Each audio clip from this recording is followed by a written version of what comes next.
Dan Kawas. I spent most of my career at IBM Research, and I wanted to get closer to the applied world, so as of recent, I've joined Meta.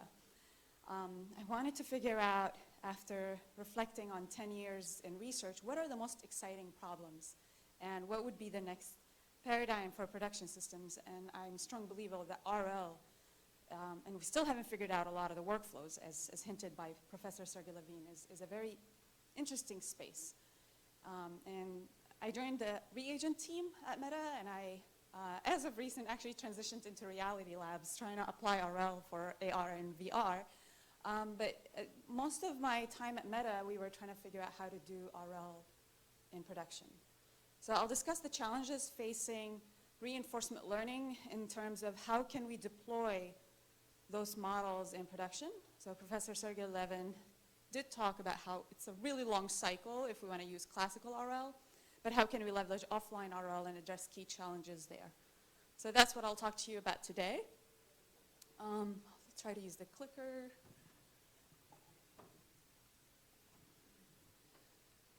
So after I cover the challenges, I'll talk about offline batch RL briefly, and then two of the solution approaches that we've considered, behavior cloning being one of them, and counterfactual evaluations. And I'll end with some notion of hybrid approach. How can we combine batch RL with CF eval, or counterfactual evaluation? The main challenge that we repeatedly face, and here I have my colleague also here with me, we have over 200 applications where we can use reinforcement learning at Meta. And the first question you have to ask is, what is your reward? In the context of offline RL, my question to, again, Professor Sergey Levin is like, what if we don't have that reward signal? So reward signal sparsity is a key challenge. And if you have the ability to interact in the environment, you need to figure out how to do reward shaping. How many of you recognize the picture? Okay, so I won't spoil the movie. It's from 2001: Space Odyssey. This is HAL 9000. And because we weren't able to specify the reward signal, I guess perfectly, it ended up doing things that we didn't want it to do. If you're interested, watch the movie. I think you'll see what I mean. But that's a key challenge. Do you mind clicking on the blue box at the top right so that it doesn't cover the text? Thank you. All right, I guess we'll figure out, or maybe, okay. Great, so the second one is, and I don't know, I guess he's not in the room, but Danny from Unity tried to discuss about how we can simulate the real world, and we had a great question here. We don't have high-fidelity simulators that capture the stochasticity of the real world. And even if we're able to, there's the sim-to-real challenge. It's the gap between training policies in simulation and trying to deploy them in the real world. And there's a project I worked on at Meta with tensor placement.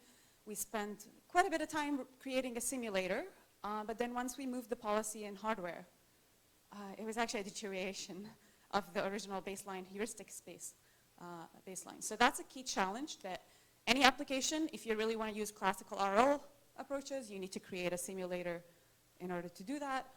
And it's hard to capture the stochasticity of the real world. Sample efficiency. This still remains a challenge, especially if we're going to do offline batch RL, which tends to be off-policy based RL.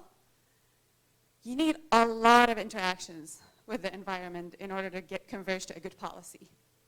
So that's one thing that still remains a challenge. There are a lot of approaches. I'll actually try to cover that today. The fourth is costly online policy evaluation. In many applications, you can't just simply deploy the policy in the real world. Maybe you can argue that you can do A/B testing, but it's still in some scenarios hard to deploy a policy without guardrails. This brings me to this notion of compounding errors and catastrophic failures. If your RL agent faces a scenario that it hasn't seen before, maybe it's going to take an action that's okay, but maybe it's going to lead to a catastrophic failure, like jump off the side of the road, or in some cases, it takes a semi-okay action but leads to this notion of compounding error because we are in the sequential decision-making space. And finally, which relates to everything really, safety considerations. You know, if you can't do online policy evaluation because it's costly, or there's this notion of catastrophic failures, or even the need for reward shaping, this brings me to this RL with constraints, which is an active research area today. It's still an open. How can we train RL agents by adding the constraints? Today we just use guardrails, so it's hard to put reinforcement learning agents behind the wheel. It has to go through this filter of safety considerations. So, as I said, I'll cover sample efficiency and address partially the costly online policy evaluation. Luckily, Professor Levin did cover this, I think, to a sufficient level, but it simply means that the experience is fixed. We no longer have interactions with the environment. And sometimes you can collect more data, but in essence, what we're trying to do here is, given a data set, we want to derive the best possible policy. And mostly built on top of standard offline, or off-policy RL, pardon me. Consideration, I think the key here is data set coverage. If your data set doesn't have sufficient coverage of probability distributions, then possibly you're not going to find a good policy that beats the baseline, right? Even if you use teaching.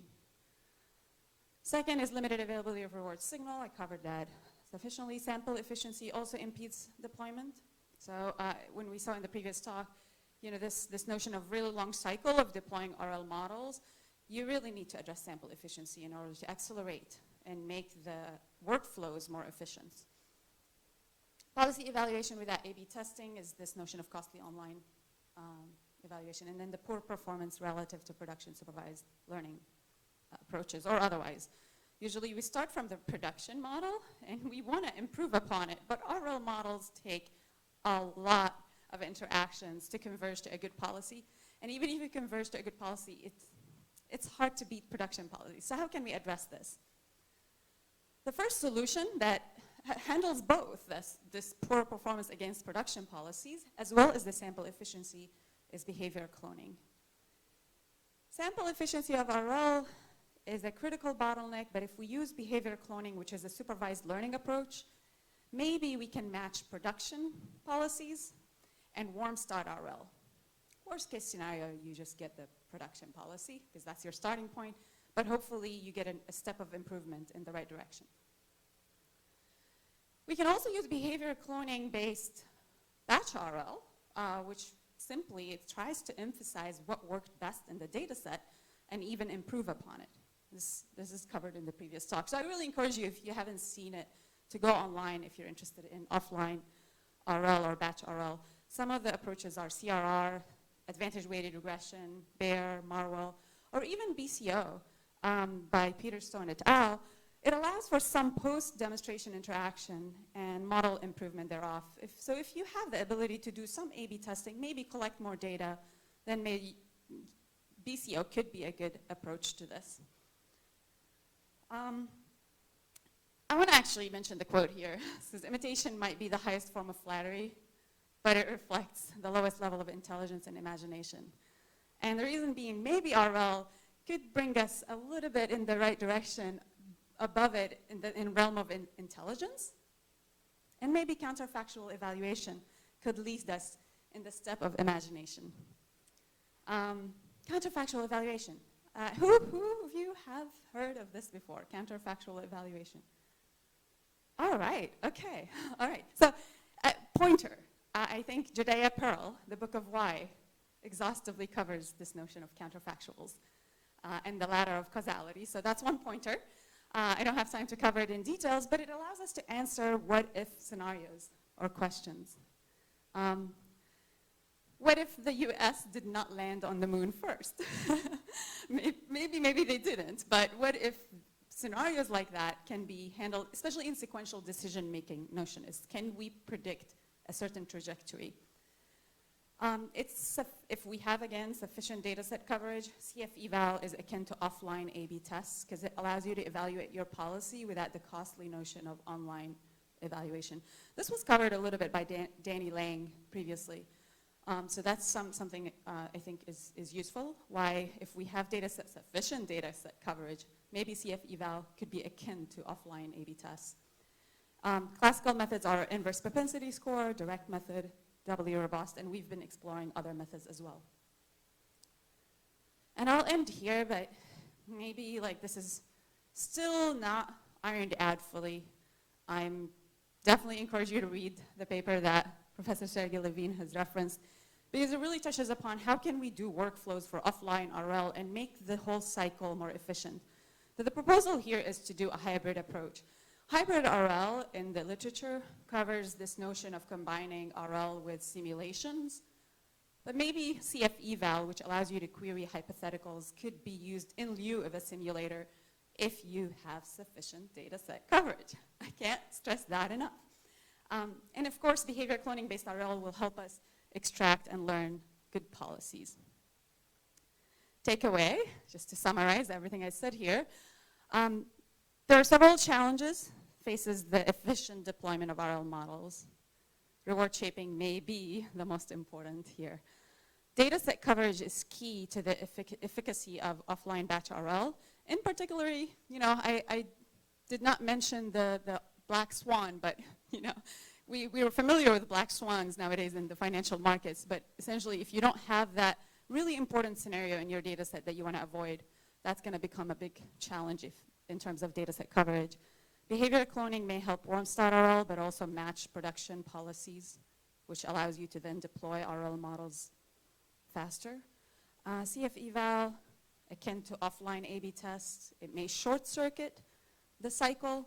And finally, a hybrid approach, hopefully, I mean, it's not really vetted out well still. It's an active research area, but we're trying to figure out how to actually accelerate the life cycle of RL models to have efficient workflows. Thank you.